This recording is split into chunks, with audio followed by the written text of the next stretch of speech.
At 49, Eleanor Voss walked out of Corrigan Group with a cardboard box, a coffee mug with a chipped handle, and 42 weeks of severance pay for 21 years of her life.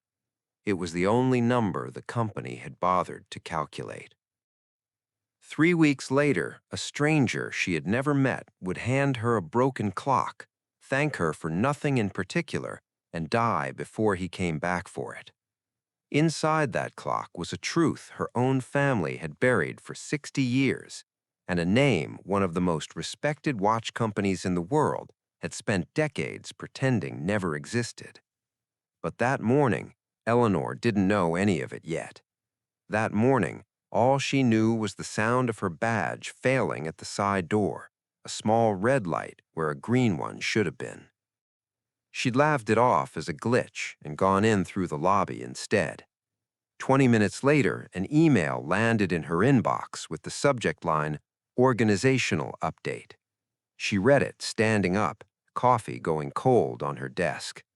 The sentence that ended 21 years of her life had been written by a system that had never once said her name out loud. 2 weeks of severance for every year worked. That was the number Human Resources gave her, printed on a single sheet of paper, slid across a table by a woman she had never met before that morning and would probably never see again. 42 weeks. She did the math without meaning to. She had done the math on other people's numbers for 2 decades, spreadsheets and quarterly forecasts, the small, tidy language of a business that had just proven it had no language for her at all. She carried her things out in a single box, a photo of her son at 7 missing his front teeth, the coffee mug with the chipped handle, a cardigan for the air conditioning that never worked right. Nobody stopped her in the hallway, but nobody looked up from their screens either, and that was the part that stayed with her longest, longer than the firing itself, the office humming along exactly as it had the day before, as though she had never sat in that chair at all. At home that evening, her son Daniel found her at the kitchen table with the severance letter still unopened in front of her. "You're gonna be fine, Mom," he said, in the voice of someone who had already decided the conversation was over. "You'll find something in finance again in like a month." "Maybe," she said. She didn't tell him she'd opened her laptop 3 times that day to look and closed it 3 times without applying to anything. What she found instead, long after Daniel had gone up to his room, was a listing for part-time help at a watch and clock repair shop 4 blocks from her old office. No experience required, steady hands preferred. She almost closed the tab. She hadn't touched a piece of horological equipment since she was 9 years old, standing on a stool in her grandfather's workshop, watching him thread a mainspring with tweezers that looked too large for his hands and somehow never were. Her mother called that workshop a waste of a good mind, and Eleanor had believed her eventually. She had gone to school for numbers instead of gears, because numbers, everyone agreed, would take care of her. Numbers had taken care of her for 21 years. Then they let her go with an automated subject line and 42 weeks of pay. She applied before she could think better of it. The shop was smaller than she expected, wedged between a shuttered dry cleaner and a bakery already dark for the night. A hand-lettered sign in the window read, "Renner's Clock and Watch Repair," the paint on the R gone thin with age. Eleanor stood on the sidewalk longer than she needed to. Through the glass, she could see workbenches lit by low amber lamps, and a man, 60, maybe older, in a canvas apron, bent over something too small to see from the street, utterly still except for his hands. She knocked. He didn't look up right away, and when he finally did, he studied her for a long moment before he said anything at all. "You're early," he said, though she was exactly on time.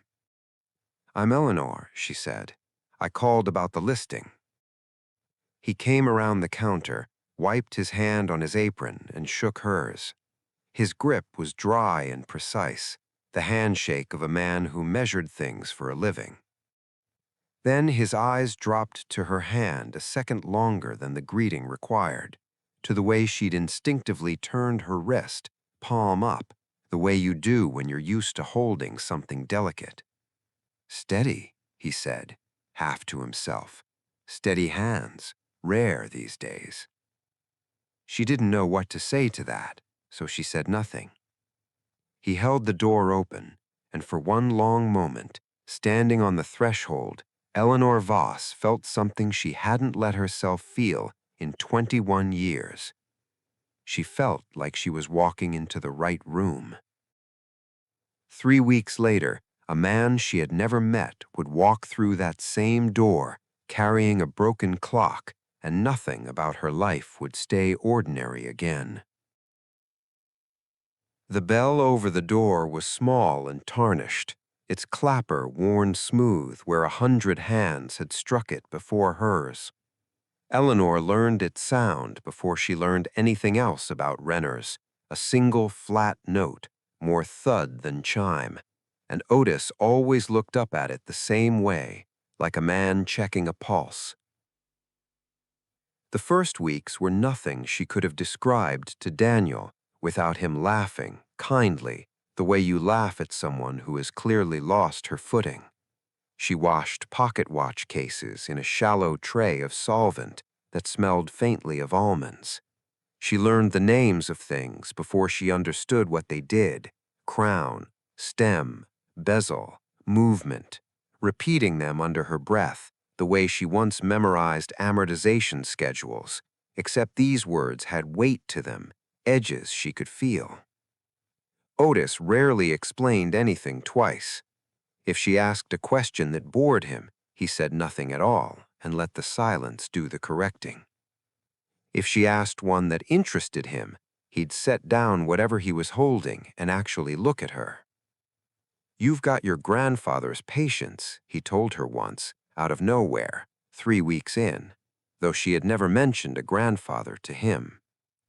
She started to ask how he knew, and he had already turned back to his bench, and something in the set of his shoulders told her the conversation was finished before it started. The old man came on Thursday, in the last hour before closing, while rain streaked the front window into something soft and underwater. He carried a clock wrapped in a moving blanket, cradled against his chest, the way you'd carry something living. He was thin in the way that comes from illness rather than age, though he had plenty of age on him too, and his hands shook faintly as he set the bundle on the counter. Otis stepped forward. The old man didn't look at him. He looked at Eleanor. "I want the one with the steady hands," he said. Eleanor felt something cold move through her, quick and gone.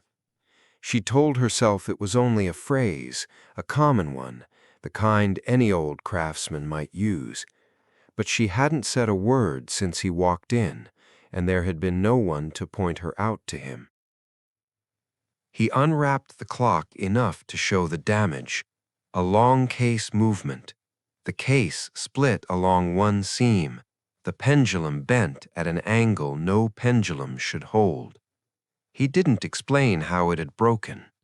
He paid in cash, counted out in bills soft with handling, and refused a receipt, refused to leave a phone number, refused even his own name when Otis asked for the intake form. "Just fix it right," he said.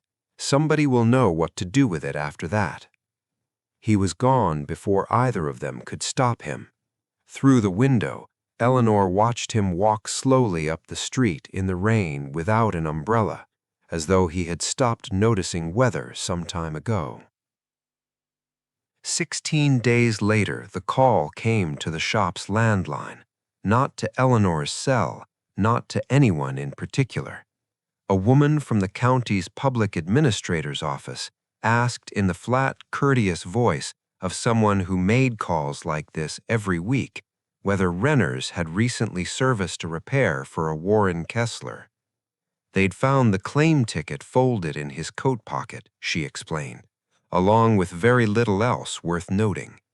Mr. Kessler had died alone in an apartment 2 towns over. No next of kin had come forward. The office was simply working through what he'd left behind, one contact at a time, closing out whatever loose ends a life like that left.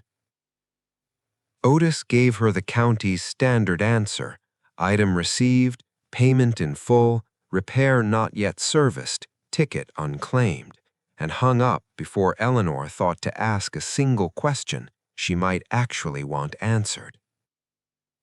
Warren Kessler. She said the name once out loud to see if it meant anything. It didn't. Not yet. Nobody came for the clock. Not that week, not the month after. Otis hadn't touched the mechanism in all that time, hadn't so much as opened the case since the day it arrived. You don't put your hands inside somebody else's account until you know whose account it is, he told her, an old habit from watching families fight over dead relatives' belongings years before she'd started. He explained the rest of it to her plainly one evening while he locked the register.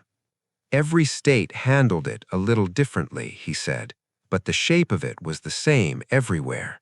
You filed a notice, you waited out whatever window the county allowed, and if nobody showed up with a claim ticket and an explanation, the item became yours to sell, to scrap, or to keep. Around here, for a repair with no name on the intake file, that meant 90 days and a notice posted with the county clerk.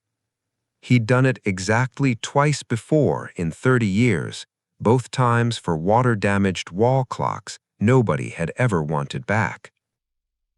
90 days came and went the way ordinary time does, without ceremony.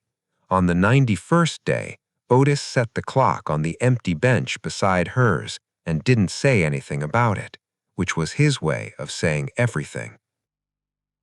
Nobody had asked her to want it.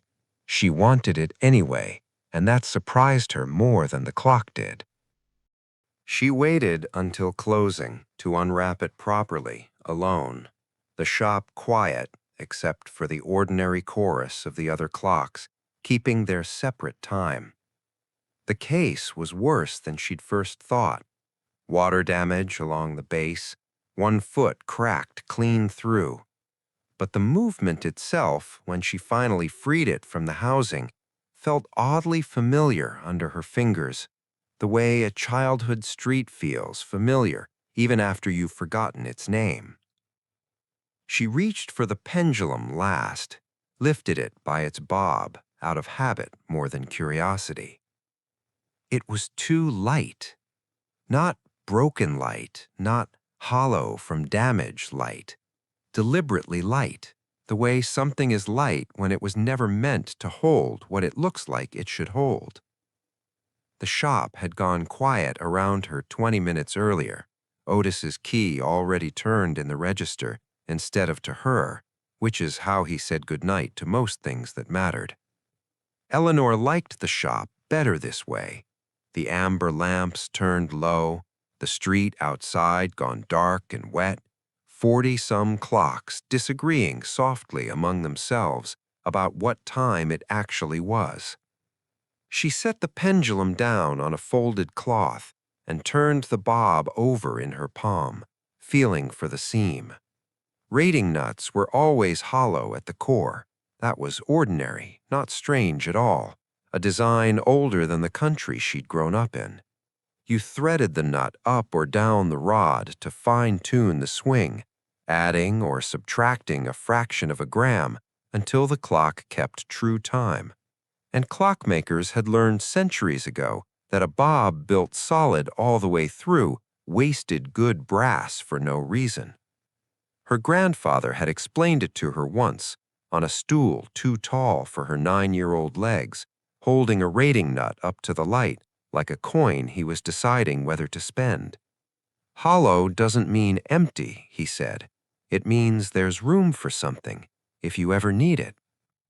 She had not thought about that sentence in 38 years.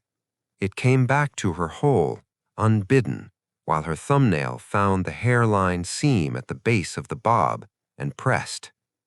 The cap turned, not stiff with age the way she'd expected, oiled recently, deliberately, as though someone had wanted it to open easily for whoever eventually tried. Inside, wrapped twice around itself and cinched with a thread so thin it might have come from a sewing kit rather than a hardware drawer, was a curl of vellum no wider than 2 fingers. She worked it free with tweezers rather than her hands, out of instinct more than plan, the way you'd lift something out of water without breaking the surface. The vellum had gone stiff with age and dry heat. She breezed on it once, gently, the way Otis had taught her to loosen old adhesive without cracking it, and only then did she unroll it flat across the workbench, weighting the corners with 2 small bearings so it wouldn't curl back on itself. The handwriting was small and steady, ink faded to the color of strong tea. There was no greeting, no name. The thing that swings never touches the ground where it rests. Look for the mark of 3, where the weight once fell before the hands ever learned to tell the truth. She read it twice, then a third time, out loud in the empty shop, just to hear whether it made any more sense spoken than it did on the page. It didn't. Beside the vellum, tucked into the same hollow space, was a key. Small, brass, the bit cut in a pattern she didn't recognize. Not a house key, not a padlock key, nothing shaped like the tumbler locks on the case's 2 access panels, both of which she had already checked twice out of plain thoroughness. She held it up to the lamp and turned it, looking for a maker's stamp, a serial number, anything. There was nothing, just a small, patient object that clearly believed it had somewhere to go. Eleanor sat back on her stool. Around her, the other clocks kept their usual disagreement about the hour, and for the first time since she'd started working there, she didn't find the sound comforting. Somebody had built this, not hidden something in a moment of panic, built it, on purpose, into a cavity meant for fine adjustment, in handwriting too calm to belong to a man in a hurry. Whoever wrote this had wanted it found by exactly the kind of person who would know to check a rating nut for weight in the first place. She thought of Warren Kessler's hands shaking on the counter 3 weeks earlier. She thought of somebody will know what to do with it after that. He hadn't been talking about the clock at all. The riddle didn't want to be solved standing still. Eleanor knew that much from 21 years of reading other people's numbers. The ones that lied always sat in tidy columns and behaved themselves, and the ones that told the truth needed you to walk the floor, tracing them back to whatever they actually described. The thing that swings, that part was easy, a pendulum. But a pendulum inside a case like this one never came near the ground at all. It hung in open air, clearing the floor by a foot or more, so its own arc would stay clean. What didn't it touch then? What did it only pass near forever, without arriving? She looked at the base of the case, the plinth, still cracked along one foot, still faintly smelling of whatever flood or slow leak had ruined it years before anyone brought it to her. In older weight-driven long case clocks, and she was almost sure now this was one, from the shape of the empty cable channels she'd found inside the trunk, a driving weight descended slowly through the case as the days passed, sinking toward the floor of the plinth until someone wound it back up on a Sunday, the way her grandfather used to, whistling something tuneless while he worked the crank. The weight once fell. Maybe that wasn't a metaphor at all.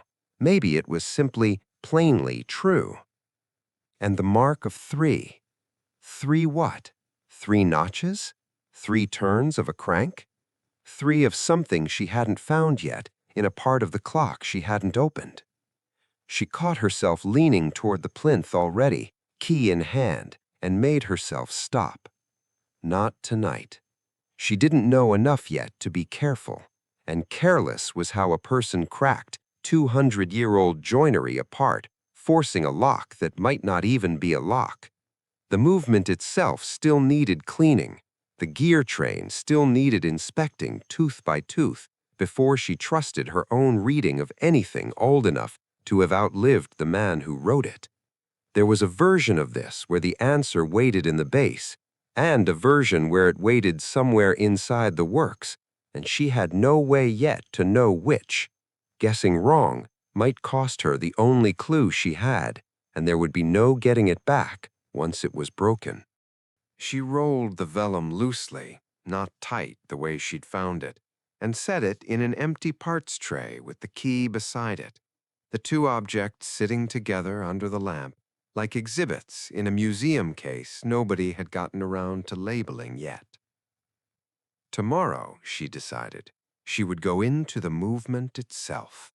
The escapement first, then the gear train, one wheel at a time, the way you're supposed to when you don't trust your own hands yet. Whatever this was, it wasn't going to explain itself in one night. And Eleanor found, locking the shop door behind her under a sky gone the color of a healing bruise, that she didn't mind waiting nearly as much as a reasonable person should have. She started with the escapement the way she'd told herself she would, and for the first hour it behaved exactly as an escapement should. The anchor lifted clean from its pivots, the pallets showed even wear, no chips, no burrs that shouldn't have been there. Whoever had last serviced this clock, and it had been serviced at some point by someone who knew what they were doing, had left the heart of it in good order. It was only the case that had suffered, the case, and whatever the case had been asked to hide.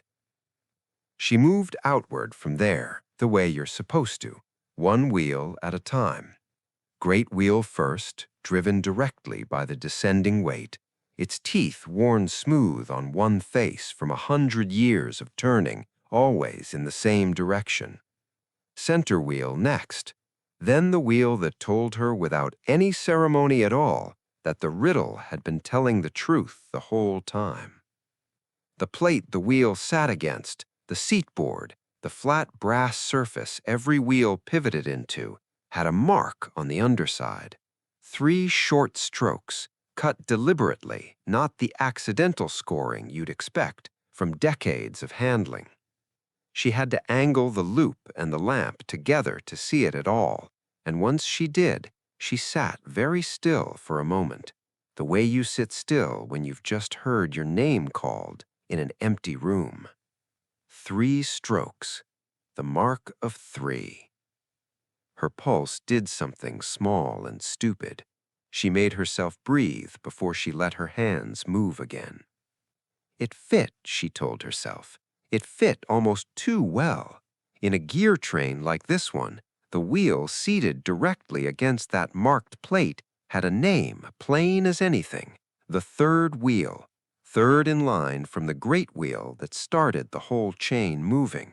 Not a metaphor, not a riddle at all, really, once you knew the vocabulary. Whoever had written that vellum note had used the one word that meant something specific to exactly the kind of person who'd know to look for it. She lifted the third wheel free. Nothing. No cavity, no seam, no second hollow core waiting to be found. Just a wheel, ordinary, cut from brass by a good hand a long time ago.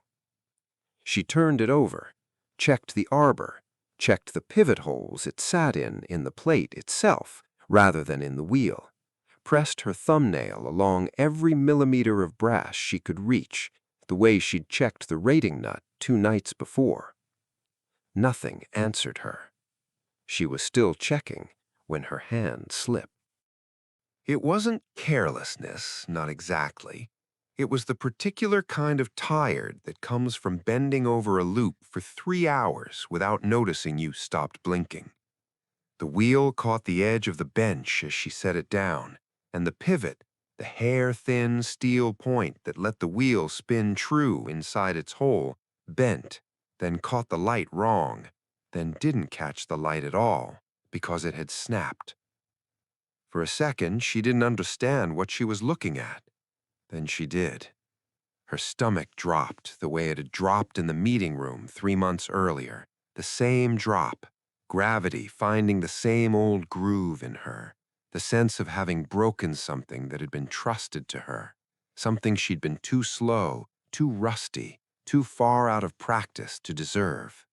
She sat with the 2 pieces of a 150-year-old pivot in her palm and felt 21 years of being told she was careful with things curdle into a single, ugly certainty that she wasn't careful at all, that she'd only ever been careful with numbers, and numbers forgave you. Metal didn't. She heard the bell over the door before she heard herself call for him. Otis didn't say anything when he came around the counter. He looked at the wheel in her hand and at her face, which she suspected was telling him more than the wheel was, and he pulled a stool up beside hers instead of standing over her the way she'd braced for. "Let me see it," he said. Not sharp, not gentle either, exactly, just even, the way he said most things. She handed it to him. He turned the broken pivot under the lamp for a long moment, longer than it needed, before he spoke again. "This isn't the end of the wheel," he said. "It's a repivot job. You cut the old stub out, turn a new pivot on the lathe, fit it, harden it, done. I've done it 40 times. You'll do it 40 times too, eventually, if you stay." "I broke it," she said. "You found where it was weak," he said. "That's different. A part that snaps because someone bent it out of spite is broken. A part that snaps because it was already tired and you happened to be the one holding it when it gave out, that's just time, catching up to metal the way it catches up to everything." He set the wheel down between them. Nobody's angry at gravity. She laughed once, more air than sound, and was surprised to find it wasn't far from crying. He didn't ask what she'd been looking for, and she didn't tell him, but before he left her alone with the lamp again, he paused at the edge of the workbench and looked at the marked plate she'd left sitting out, the 3 short strokes catching the light at an angle. "Somebody wanted that found," he said, not quite a question. "I think so," she said. "Then it'll still be there tomorrow," he said. "Things that are supposed to be found generally wait for you." He said goodnight to the register, and then, for the first time she could remember, he said it to her, too. She sat alone afterward for a long time, the shop gone dim except for her own lamp, the broken pivot resting in a tray she'd need to bring to the lathe in the morning. The third wheel had told her nothing. The mark was real, she hadn't imagined it, hadn't invented meaning out of 3 accidental scratches, but real wasn't the same as answered. She read the vellum again for what felt like the 100th time. "The thing that swings never touches the ground where it rests. Look for the mark of 3 before the weight once fell, before the hands ever learned to tell the truth. Where the weight once fell." She had been so certain the wheel was the answer that she'd walked straight past the rest of the sentence, the part that had nothing to do with gear trains at all. Weight, falling, a place, not a part. She looked, without quite meaning to, toward the base of the case again, the plinth, still cracked, still waiting in the corner where she'd left it 3 nights running, as if it had all the patience in the world and no interest at all in being disturbed before she was ready. 3, she thought. Maybe not a wheel. Maybe something you could count with your eyes instead of a loop. She didn't go to the plinth that night. She had promised herself once already not to move too fast, and 1 broken pivot was enough of a lesson to make the promise stick a second time. But she turned off the lamp knowing, the way you know weather is changing before the sky admits it, that she'd been looking in the wrong direction all evening and that the right one had been sitting 3 feet away the entire time, cracked and patient and full of old water damage, waiting for her to finally count something other than gears. She counted the moldings before she'd even taken off her coat. The plinth wore 3 separate bands of carved decoration between the floor and the case proper. A torus at the very base, thick and rounded like a rolled rope. A shallow cavetto above it, curved the other way, and above that, a narrow band of stylized acanthus leaves, repeating around all 4 sides. The kind of ornament a cabinet maker added, not because a clock needed it, but because a client paying enough money expected to see his patience rewarded somewhere. 3 bands. She counted gears the night before and found nothing. Tonight, she counted wood. She started at the floor and worked up, the way she'd learned to read anything unfamiliar. Bottom to top, in order. No skipping ahead because a detail looked more interesting than the one before it. The torus first. Solid, continuous, no seam she could find, even pressing hard enough to leave marks in her own fingertips.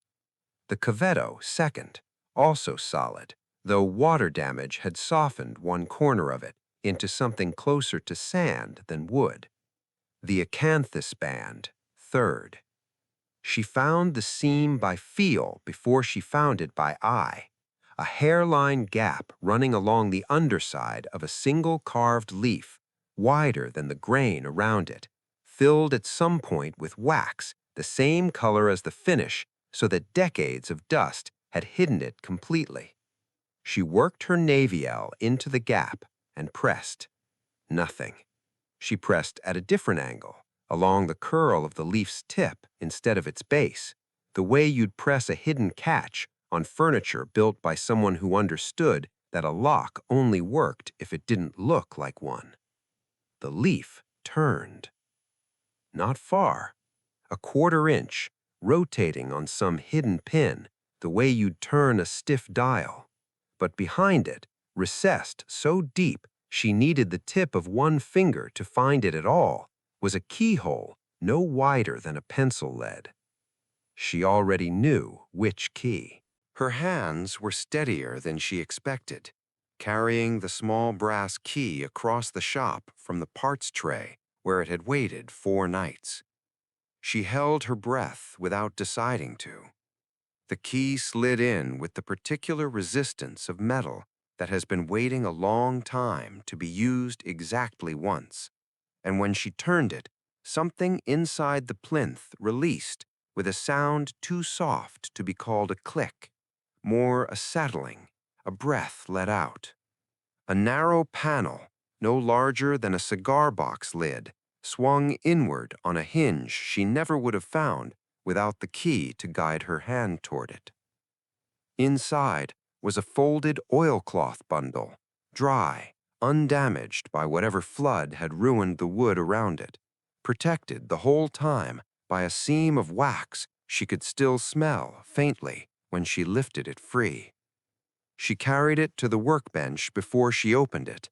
Some things deserved better light than a crouch on the floor.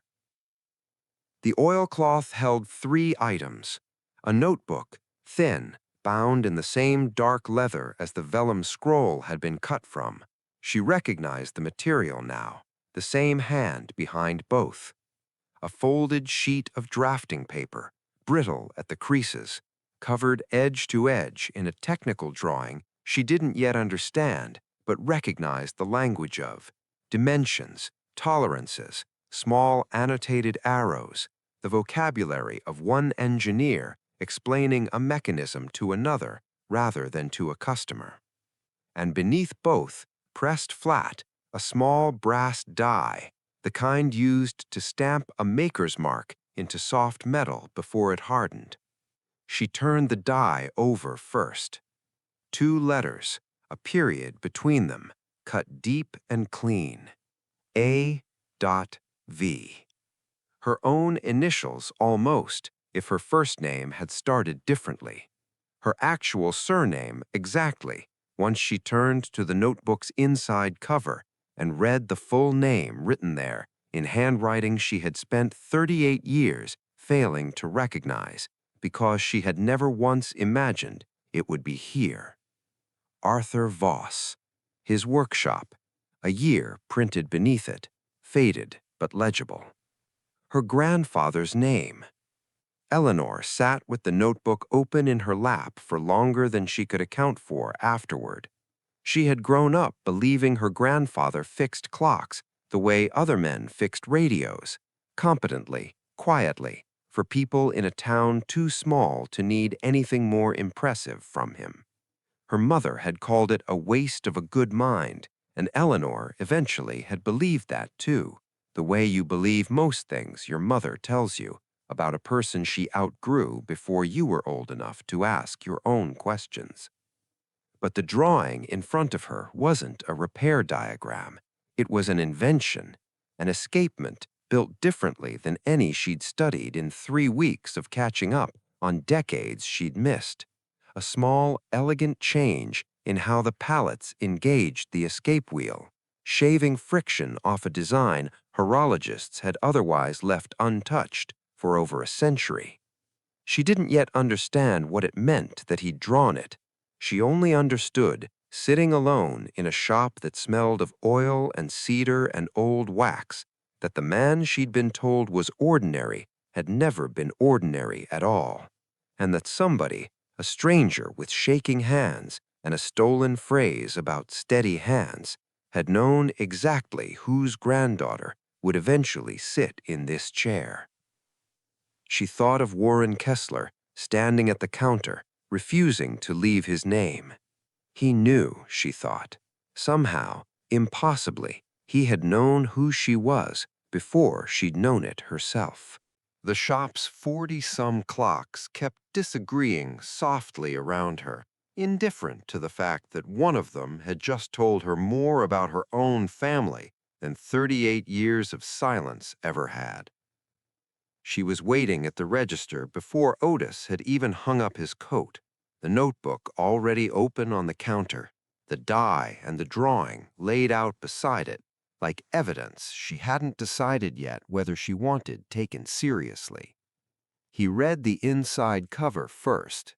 His face didn't change, not exactly, but something behind it went very still, the way a man goes still when a name reaches back further than he expected it to. Arthur Voss, he said. Not a question. You know the name, she said. I know a story, he said. Might not be the same thing. He poured coffee neither of them drank while he told it, slowly, in a voice that didn't rush to the interesting part just because she was leaning forward waiting for it.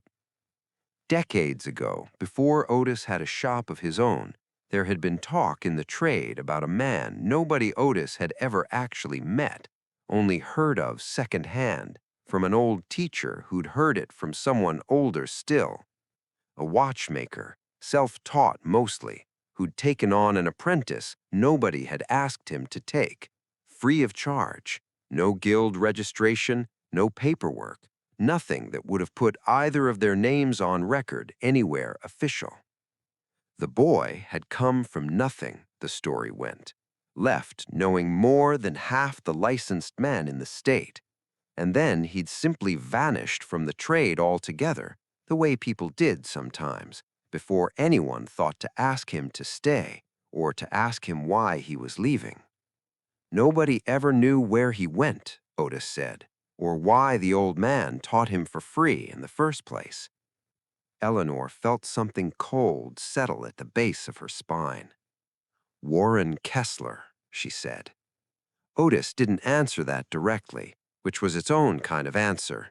He turned the drawing toward the window light instead, studying the escapement sketch with the particular squint of a man deciding to say something he wasn't sure was his to say yet. This isn't a repair diagram, he said finally. I've seen 100 of those. This is a patent drawing, or it should have been one. That night, alone with her laptop at the kitchen table, while Daniel did homework upstairs, Eleanor searched the way she used to search financial filings, methodically, one qualifier at a time, cross-referencing dates against the notebook's own timestamps instead of guessing. It took 4 hours. It should have taken longer. The mechanism had a name in the public patent record, filed under a corporate assignee rather than an individual inventor, credited only to an unnamed staff engineer at Verrill and Klein, one of the oldest watchmaking houses still trading under its founding family's name. The filing date sat 11 months after the last dated entry in Arthur Voss's notebook. She printed both drawings and laid them side by side under the kitchen lamp, the way Otis had taught her to compare two components she suspected were the same part, cut on different machines. They weren't similar.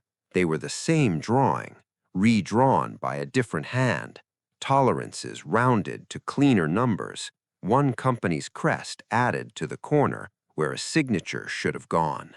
She didn't sleep much that night.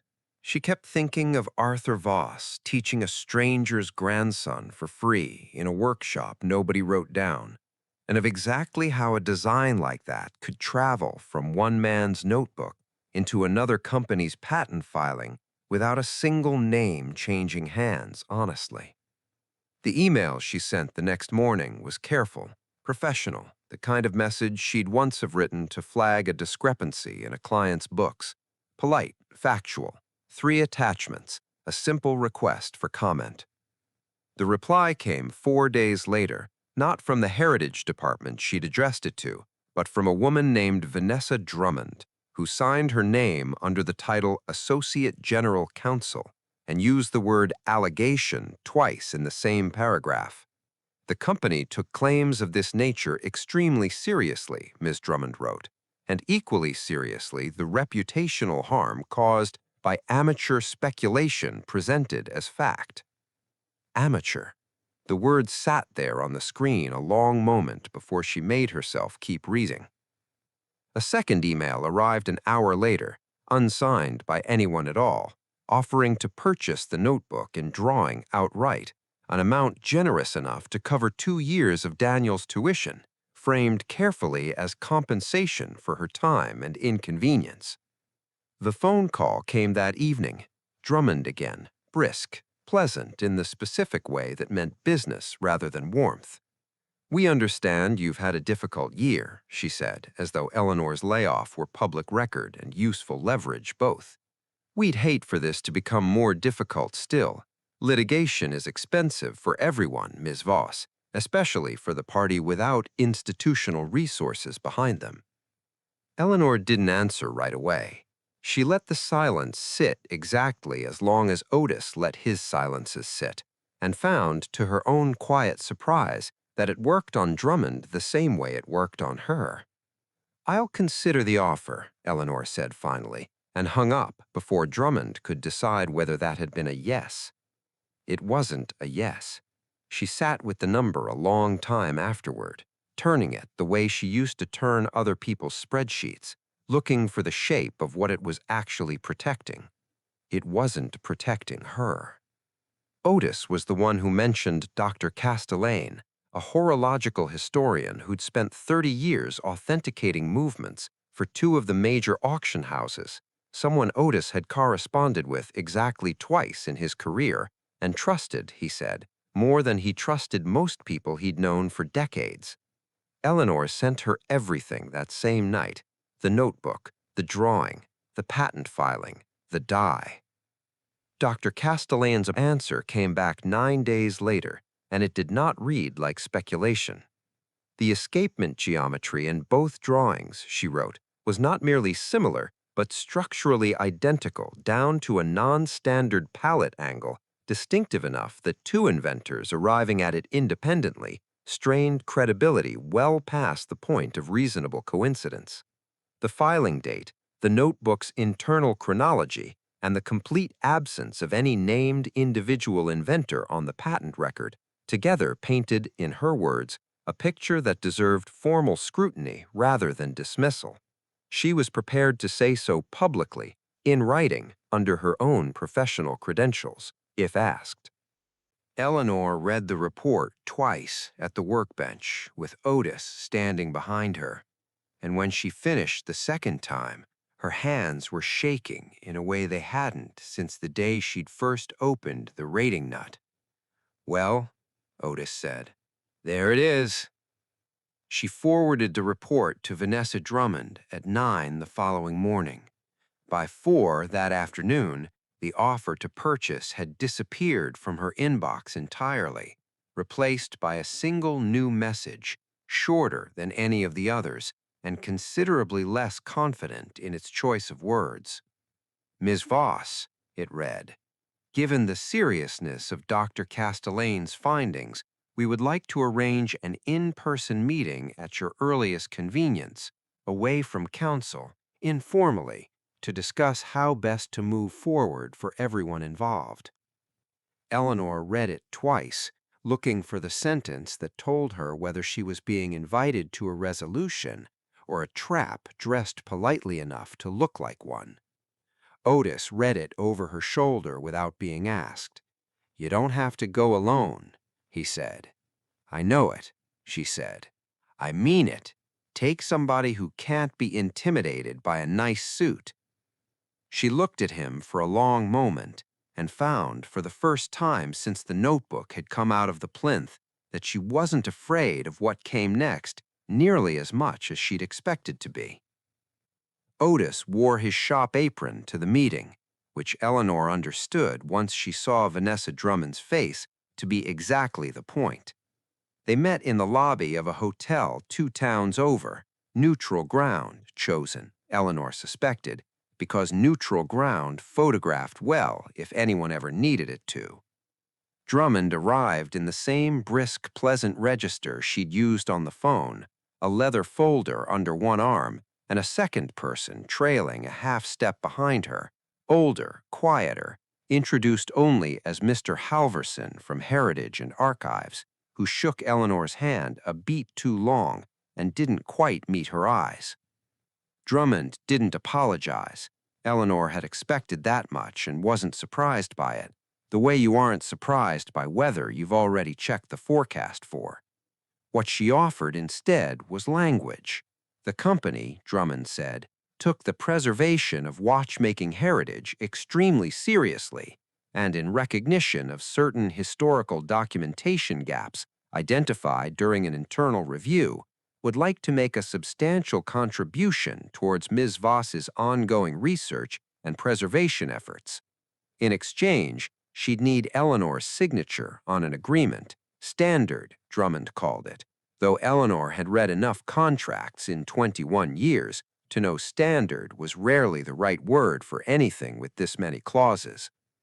"No admission," Eleanor said. Drummond's smile didn't move. "The company disputes the characterization of any wrongdoing," she said. "This is a gesture of goodwill." Eleanor looked at the number on the page, which was real and considerable, and would cover more than Daniel's tuition twice over. She thought about litigation, about the years it could eat, about a decades-old patent that even Dr. Castellane had been careful to call scrutiny-worthy rather than provably fraudulent in a court of law. She thought about what she actually wanted, which she realized, sitting there, had very little to do with the number at all. "I want one line added," Eleanor said. "Somewhere internal. A footnote, an archive entry, I don't care where. Nobody but you will ever read it. It has to name him, Arthur Voss, not staff engineer. His name." Drummond looked at Halverson for the first time since sitting down. "That's a heritage matter," Drummond said, carefully, as though the words cost her something to hand over to someone else's authority. "Not legal." Halverson cleared his throat. "That can be arranged," he said, quietly, "but yes, it can be arranged."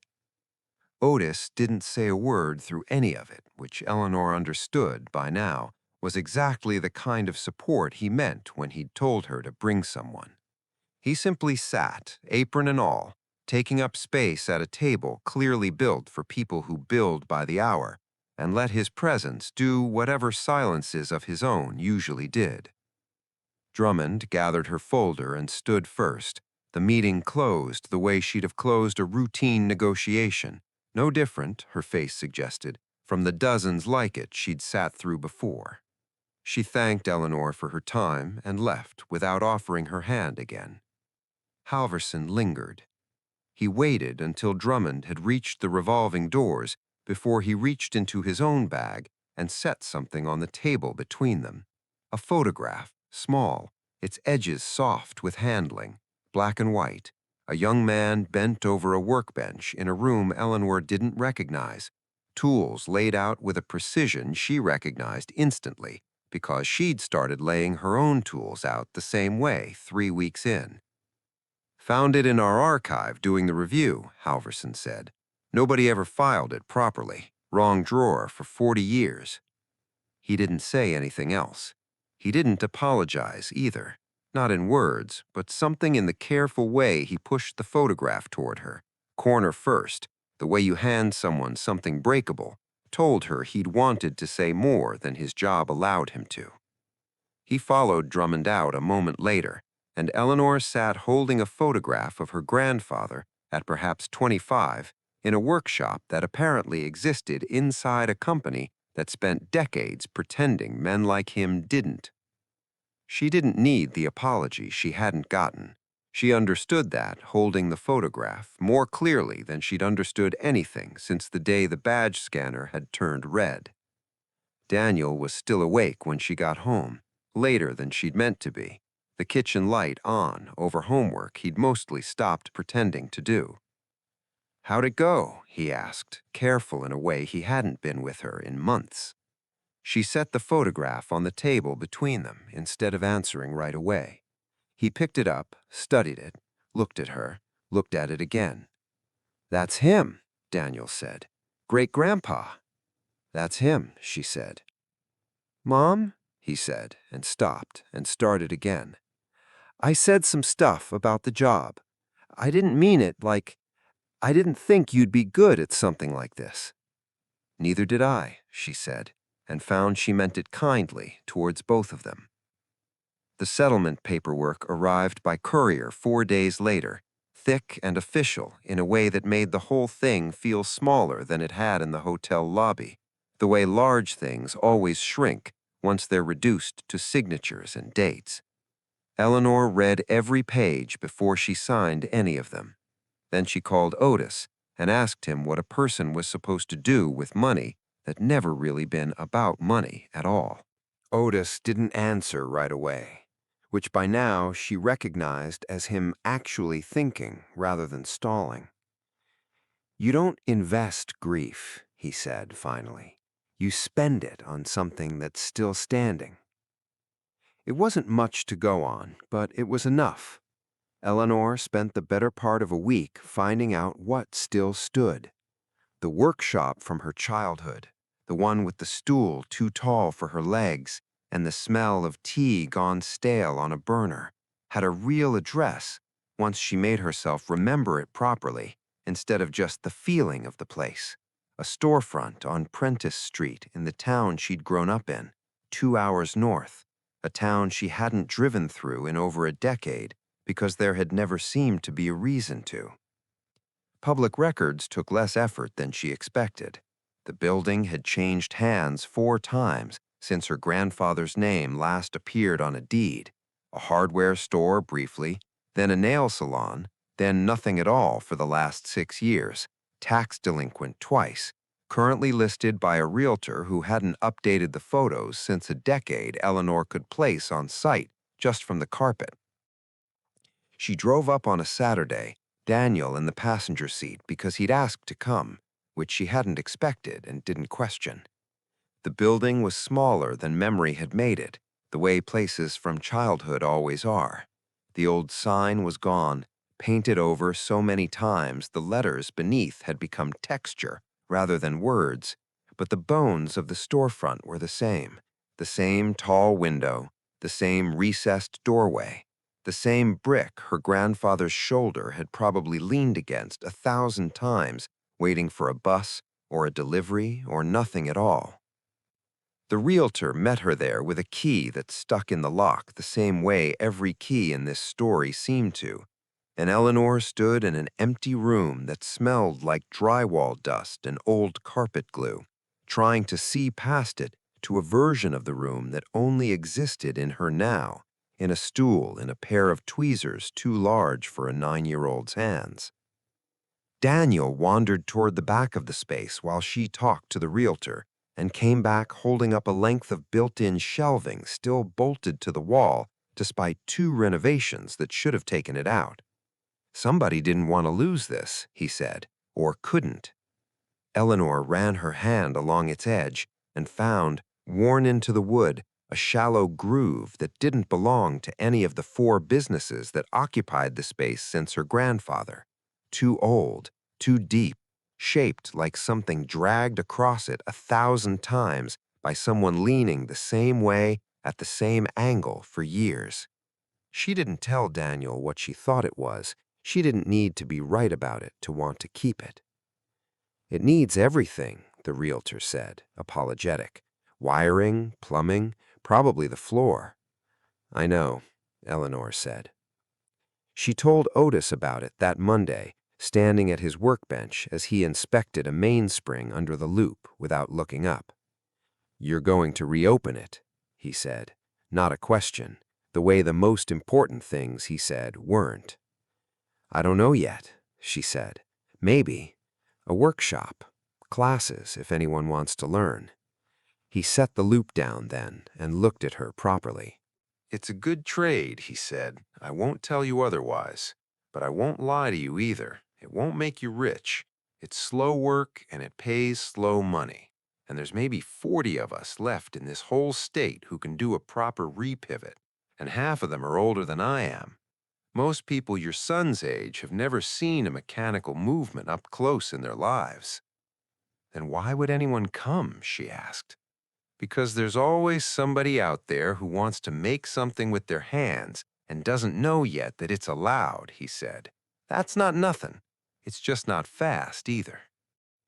She thought about that for the rest of the week, about slow money and 40 aging craftsmen and a trade nobody her son's age had ever seen practiced.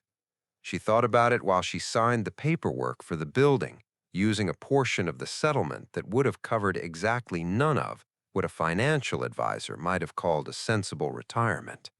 She thought about it standing alone in the empty storefront on a Thursday evening, contractor's estimate in one hand, a small brass key cut fresh that afternoon, ordinary, nothing like the strange little key that had started all of this, in the other.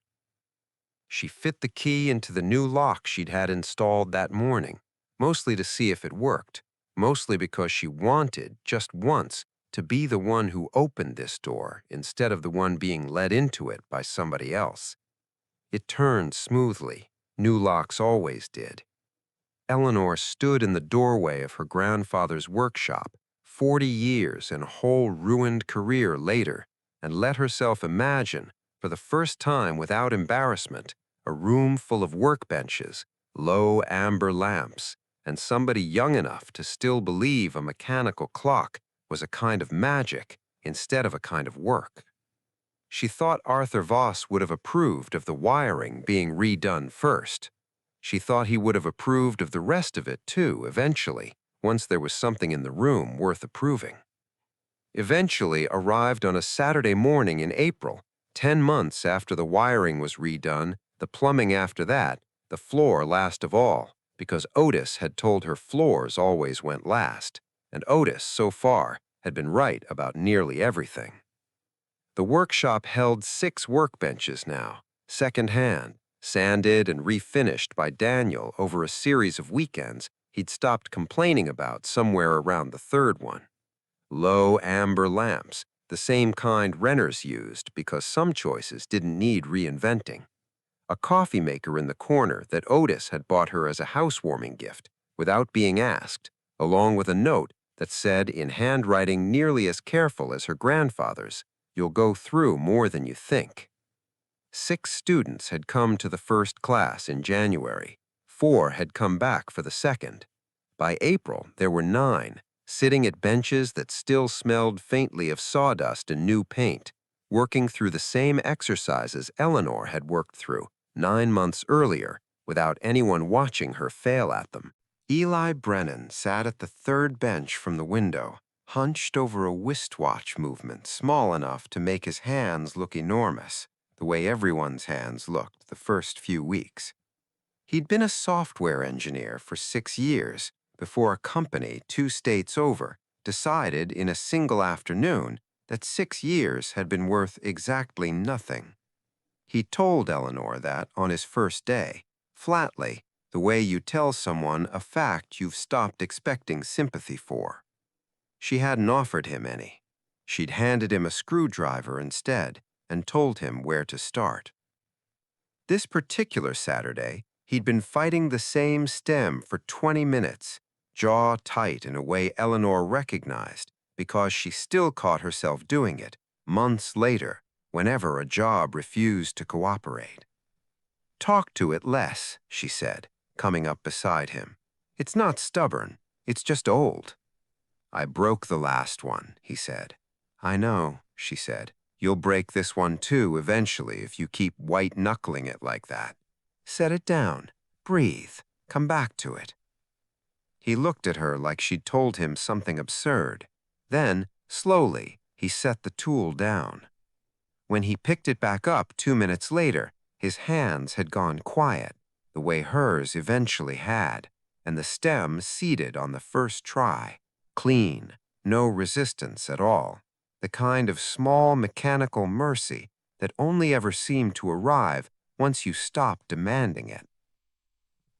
The watch ticked, a small sound, nothing dramatic, the kind that happened 40 times a day in this room and never once stopped being the best part of it. Eli didn't say anything. He just sat there listening to it, the way you listen to something you've been told for months is impossible and have just proven, quietly with your own 2 hands, that it wasn't.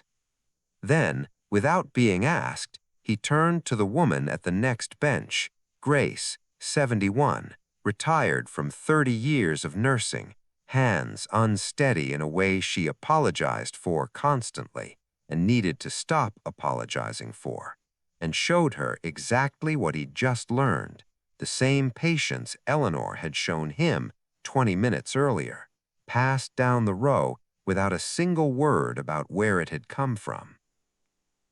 Nobody had told him to do that. Eleanor hadn't taught generosity as a lesson plan. It simply moved through the room the way heat moves through a wall that's finally been properly insulated, quietly, in every direction, without anyone announcing that it was happening. She thought of Warren Kessler, a man she had never really known, standing at a counter with shaking hands, asking for nothing but a fair job and somebody's silence about where the clock had come from. He couldn't have known any of this, the workbenches, the coffee maker, Grace's steady hands finally cooperating, a room full of people discovering all over again that their own 2 hands were still worth something.